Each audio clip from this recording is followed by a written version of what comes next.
So we're gonna do a drill comparison. This is my old drill, cheap drill I got from Harbor Freight and Aokia. Okay, and I have my drill bit in there. We're gonna drill through this metal hole on this little piece of steel, and then I have my new Dewalt XR 20 volt max, and same bit sizes. So we're gonna see how this goes.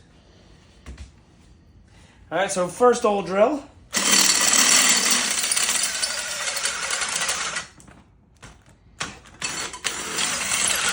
So it completely stops.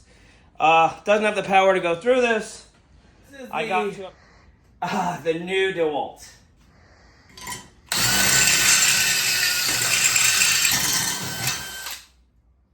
Woo! What a difference. Like butter. That thing just goes through it like butter, baby. Yeah. So what's the final analysis here? Definitely a difference between the brand name and the non-brand name. So stick with your brand name drills, people. So what are you going to do with the other drill? Well, once I take this chuck out, it's going in the trash. Let's take it out here. Let's take it to the Give trash. Goodbye ceremony. You ready? Let's see how strong this thing is. Woo! Pretty strong.